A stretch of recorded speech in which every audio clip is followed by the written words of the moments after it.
Биринчиден мен агайларыма, эжелериме терең ыраазычылыгымды билдирип кетким келет. Ошондой эле бүгүн ошо Париж Олимпиада оюндарына жолдомо жеңип отурам. Кыргыз элимди кичине да болсо бүгүн бул жакта көрөрмандарымды сүйүндүм деп ойлойм. Дүйнө биринчилигинен кийин ийнимден жаракат алып калгам.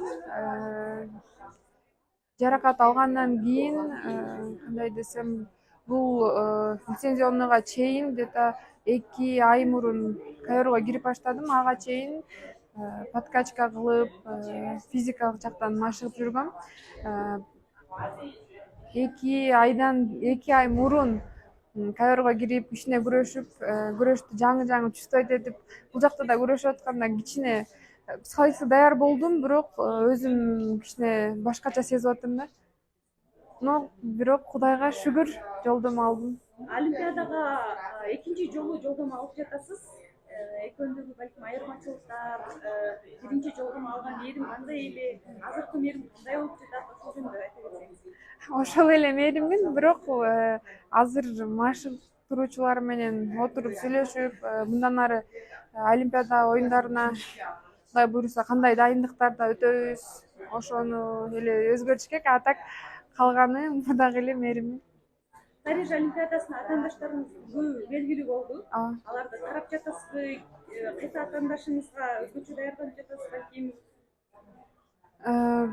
Биринчиден мен жаңы алдым да лицензияны. Ага чейин Олимпиадага жолдомо алган спортчуларды карап, аларга дайынданган эмес болчумун. Анткени тескерисинче ал электерге дайынданып аткам, Азия континентиндегилерге.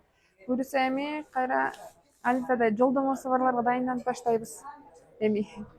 Биздики менин весимде, менин салмагымда 7 кыз болдук. Ошонун ичинде өзүнүн системасы бар, круговой деп коет. Крест на крест чыгарат. Ошону жалпысынан 4 беттеш өткөздүм. 4-5 беттеш өткөзүп, акыркысын өзбек спортчусу менен жолдомо үчүн күрөштүм. Өз өлкөңүздө, өз таамдарыңызда күрөшкөндүн бир артыкчылыгы бар бекен? Ооба, кадимкидей мурда көп сезбечүмүн. 2018 чоңдор арасында Азияга күрөшүп 3-чү болгон болчумун. 23 жашка чейинки Азия биринчилигинде да Бишкекте күрөшкөм. Анда көп сезген эмесмин. Именно ушул лицензионный турнирде күрөшүп мээрим